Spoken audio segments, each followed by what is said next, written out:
The second big problem we have is our young people. Again, let us not cheat ourselves. It is our young people. We have a youth bulge that, if not properly handled, can be a time bomb that can blow this country to pieces.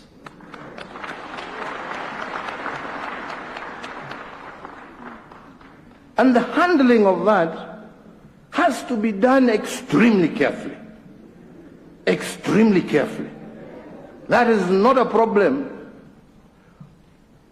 of this community or that. It affects us all.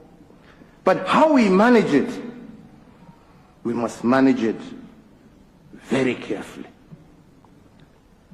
We cannot manage it through inciting them. All right? We must manage it by including them in our decision-making processes. But we must stop this culture of use and dispose of our young people, and instead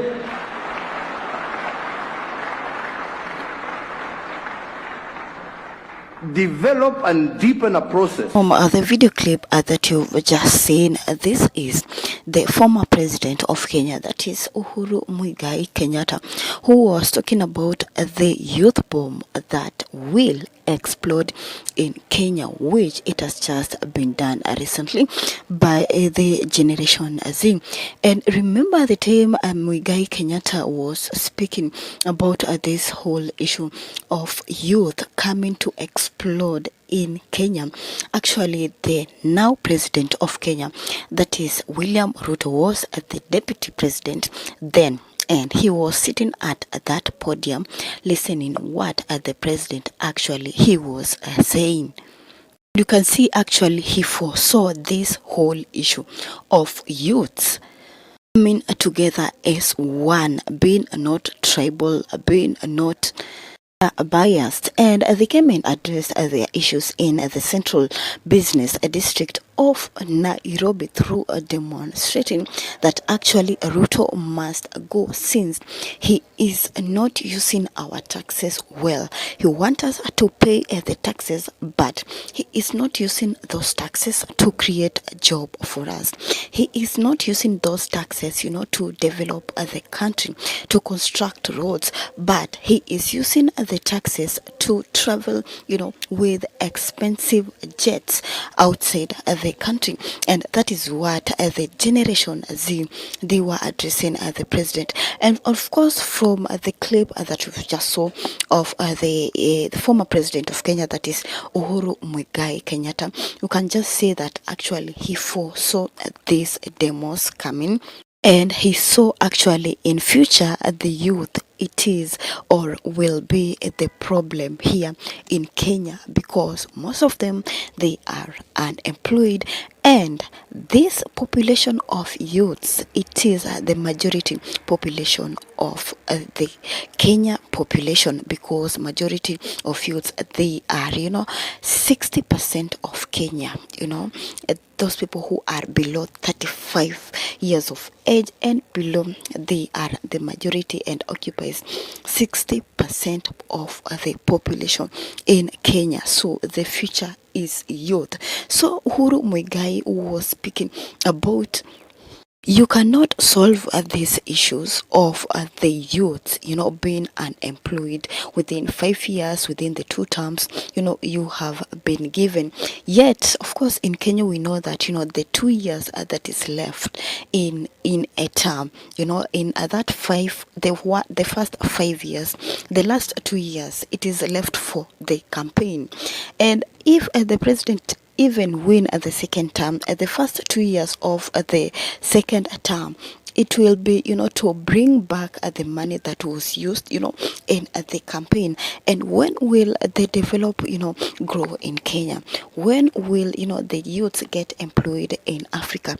When will these issues be solved? When, these 2 terms that the president they are given is to just sort their stomachs out. And this is what President actually Uhuru Kenyatta was speaking about, and that President William Ruto should come out clearly, and have this conversation with the youth. Remember, yesterday the president went ahead and said in his speech that those people who went ahead and burnt, like this was the office of the governor, that is Johnson Sakaja, those people who went ahead and burnt offices like this, that they were not Gen Zs, but they were criminals, and they are going to search them one by one, so they are being abducted.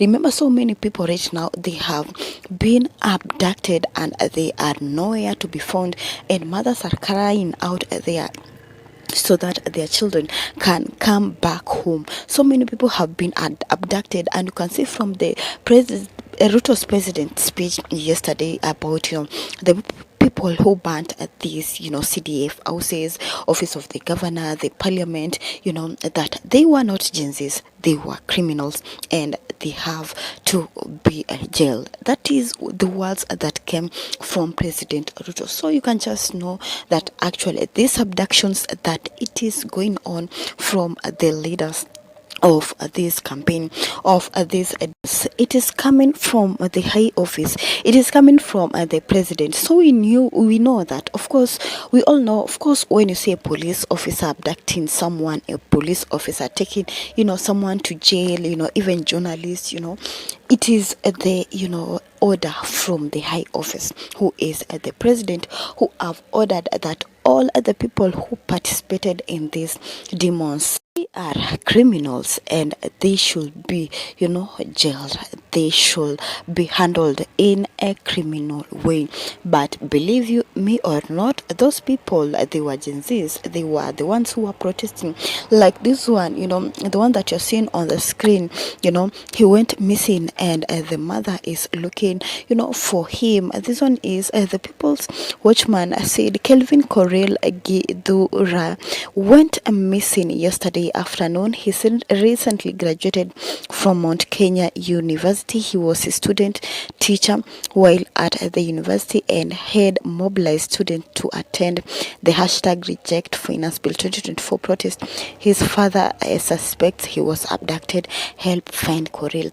And it is not him only. So many people have been abducted, and the parents, they are looking for them. But this abduction, it has come from the high ranking office, that is the president, that they should jail and take these people who were suspected to be leaders of the hashtag Reject the Finance Bill.